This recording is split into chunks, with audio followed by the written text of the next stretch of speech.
Olá, estamos no dia 11 de março de 2022, sou Juan Brandt.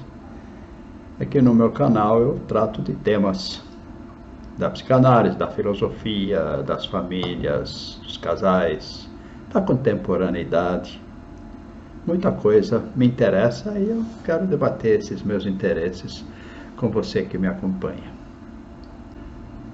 Quero falar hoje um pouco sobre a questão dos rótulos que estão sendo usados para designar grupos na nossa civilização. Eu gostaria de pegar alguns exemplos para a gente ir construindo alguma coisa. Existe a ideia do nós e eles. Tem um autor inglês, Richard Hogarth, que escreveu isso há mais de 100 anos. Mais de 100 anos não, escreveu isso há uns 100 anos, em que ele comparava o posicionamento da aristocracia inglesa perante as pessoas que pertenciam às camadas populares.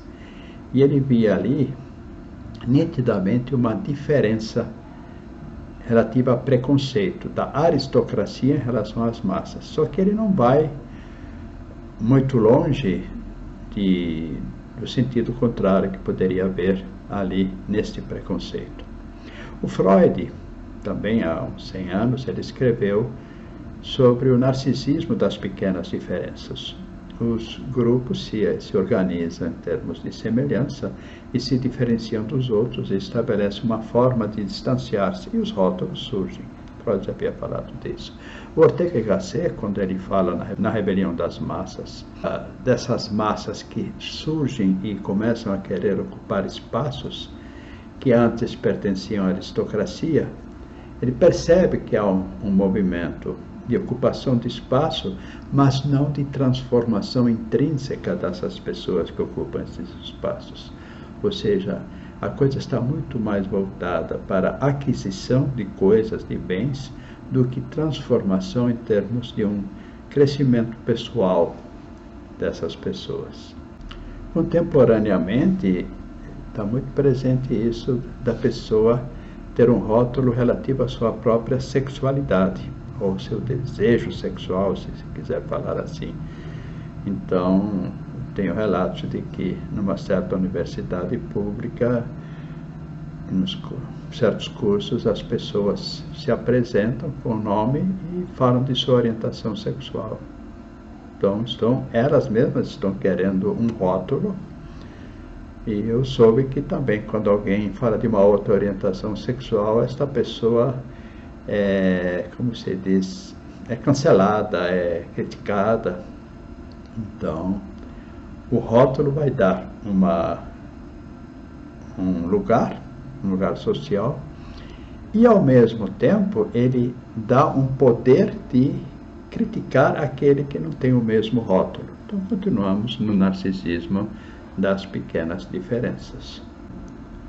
Hoje os debates estão muito sustentados em dois posicionamentos, em que teríamos de um lado pessoas que se apresentam como progressistas ou esquerdistas, e do outro lado pessoas que se apresentam como conservadoras e direitistas e até liberais.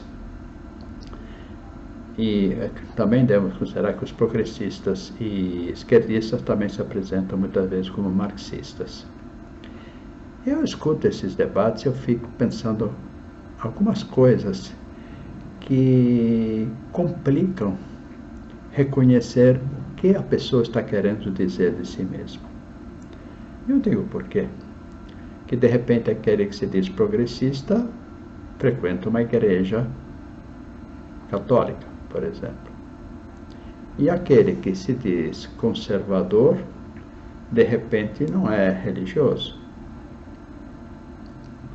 Eu vejo que, de repente, alguém que luta muito pela preservação da vida não se preocupa com certas consequências de atos que atacam a vida. E outros que estão preocupados com a vida, não com a vida de modo geral, não percebem por exemplo, o que fazem com seus animais. Então a coisa fica toda muito confusa e só se fecha com rótulos. Mas o que acaba sendo o rótulo? O rótulo é uma forma de se dizer alguma coisa que dá uma identidade bem externa, enquanto alguma outra coisa fica escondida, porque esta outra coisa negaria essa identidade externa. E aí que está. Então parece que o rótulo dá muito conta de imagem. É claro que não somente isso, mas dá conta de imagem. Eu recentemente estava num encontro em que se começou a falar desses conflitos na Europa entre Ucrânia e Rússia, e entrou a questão do conservadorismo e progressismo. E de repente uma pessoa ali teve que dizer, mas eu sou conservadora. E isso veio no momento em que se estava falando do Putin. E alguém disse, o Putin é conservador. Aí eu perguntei, mas ele é conservador em quê? E já respondi. Eu vejo que ele pode dizer, talvez, que é conservador a partir de suas pautas relativas à moral sexual. E todos confirmaram. E aí eu pude colocar outra coisa. Mas se ele faz um ataque que causa mortes, e esse ataque poderia ter sido evitado, porque não é um ataque, não é uma defesa, é um ataque, pelo menos de forma direta, talvez estrategicamente, ele possa falar que está defendendo o seu país, mas está sendo agressivo, violento, está destruindo vidas. Aí ele é conservador? Aí todos tiveram que parar. Não, ele aí não é conservador, porque ele não está conservando a vida. Então, o conservador seria aquele que se preocupa em conservar a vida. Aí vem a outra questão. E quem é progressista? Luta contra a preservação da vida? Alguém disse, não obrigatoriamente. O sujeito pode ser progressista, está preocupado com a vida. Bom, então entre os progressistas existem pelo menos 2 lugares. Mas entre os conservadores, também 2. E talvez o mesmo que de um sentido é conservador, no outro é progressista. Então, rótulo é algo extremamente confuso. Existe um filósofo inglês, já falecido, Roger Scruton, que escreveu um livro cujo título é O que é ser conservador. Ele era efetivamente um sujeito que pautava muito pelo que seria uma filosofia conservadora. E ele coloca, por exemplo, algumas ponderações extremamente interessantes sobre conservadorismo como sendo não romper com aquilo que vai muito bem. Isso de não romper. Então não devemos romper com algo que vai muito bem e vai evoluindo. E claro, deveríamos agregar alguma coisa que pode contribuir para aquilo que já existe ficar melhor ainda, mas não de destruir. E aqui eu vou entrar pela escola de Frankfurt com sua teoria crítica, que justamente propõe algo que vai contra o que Scruton diz. Porque no pensamento crítico da escola de Frankfurt se quer destruir tudo, para começar de novo.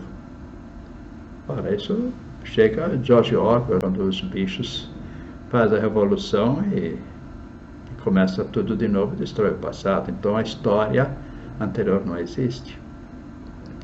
Então a negação da história é um processo extremamente grave.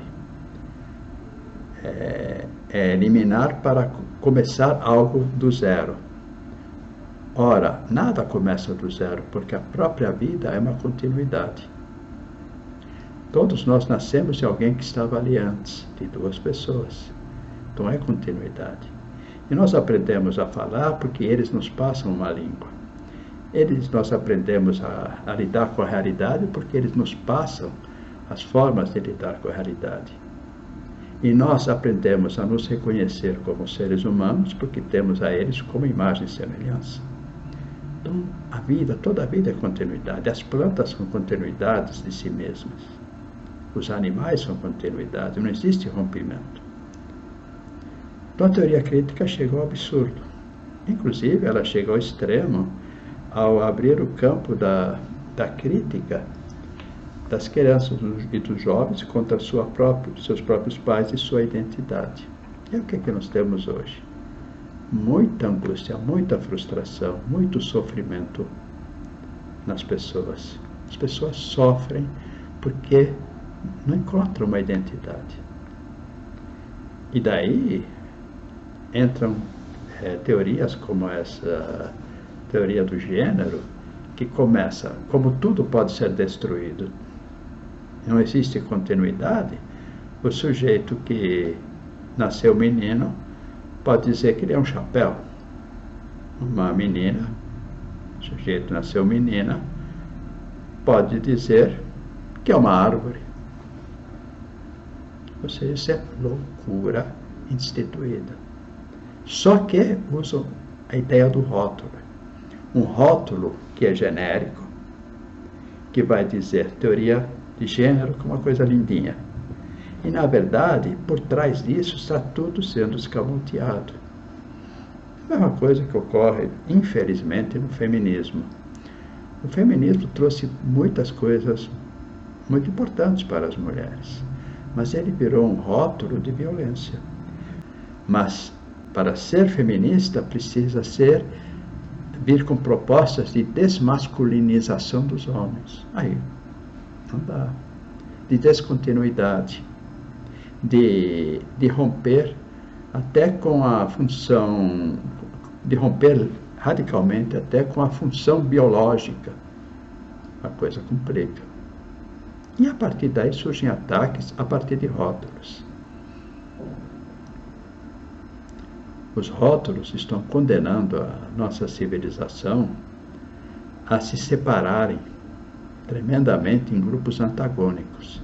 Não estamos mais construindo uma civilização que dialoga, não. Estamos construindo uma civilização em que se quer destruir os outros e manter só o grupo que pode manter o mesmo rótulo. E tem uma questão. Se conseguirem isso, depois vai acabar a continuidade da espécie ou da civilização e ainda vão encontrar, aí sim, as diferenças dentro do rótulo e vão começar a se matar uns aos outros. Você está se construindo uma civilização terrível. O pior de tudo é que o rótulo vale para se apresentar. Mas, ao mesmo tempo, ela precisa dizer outra coisa. Dizer que aquele que não é como ela tem um rótulo negativo. Então se coloca rótulos vistos como politicamente corretos em si mesmo e rótulos extremamente negativos naqueles que são diferentes. Esses rótulos que se colocam nos outros não são os mesmos que os outros se dão. Ainda tem isso. E, ao mesmo tempo, isso tudo vai por especificidades que vão indicar que o outro é negativo. E especificidades dentro do contexto de que o próprio é positivo. Não existe possibilidade de diálogo dessa forma. E o mal disso foi causado pela Escola de Frankfurt com a teoria crítica e pelo marxismo, que eliminou o amor da vida e transformou a vida dos homens numa luta de utilidades. Outro dia eu estava até vendo. Eu não conheço marxistas que pratiquem caridade. Por quê? Porque para eles a caridade deve ser praticada pelo Estado, que deve cuidar de todo mundo. Nesse momento, o amor está sendo destituído. Quando as pessoas só são procuradas para receberem utilidades e fornecerem utilidades, não existe mais amor. Nesse sentido, o marxismo trabalhou tremendamente contra a humanidade. E, como muitos desses grupos que eu citei aqui, eles transitam próximos ao marxismo, as coisas andam assim e os rótulos se complicam. Então, os rótulos nos castigam e colocam todos num sistema defensivo. Você precisa constituir um rótulo e estar preparado para dar um rótulo ao outro. E o rótulo que você dá ao outro tem que ser produzido de modo a desqualificar o outro. E o rótulo que você dá a si mesmo, ele tem que ser estruturado para se qualificar. Bem, naquele encontro que eu citei, eu pude entrar num tema muito interessante, que é o seguinte: nós temos que sair dos rótulos e começar a falar em pautas. Se começarmos a falar em pautas e discorrermos profundamente sobre pautas, e daí procurarmos o diálogo em pautas, não precisaremos mais rótulos. E aí não precisaremos dividir o mundo entre preto e branco, entre amarelo e vermelho, entre cinza chumbo e cinza claro. Esses rótulos não farão sentido, porque teremos pautas claras que nos interessam e que queremos defender. Só que os rótulos interessam a quem quer realmente seguir a teoria crítica, porque com o rótulo é como se ele fizesse sempre uma maioria. E a maioria faz barulho. Barulho de transformação. E as pessoas ficam angustiadas, não sabem como lidar com aquilo e vão entrando nos seus movimentos defensivos. E o mundo vai se dividindo. Hoje entre nações, talvez amanhã entre comunidades próximas e talvez um pouco mais tarde entre vizinhos. Ou será que isso tudo já está acontecendo? Obrigado por me acompanharem, tá? Eu gostaria muito de receber o seu gostei ali, de que você divulgue meus vídeos. Eu gostaria de trabalhar muito por este canal. Agradeço a sua atenção.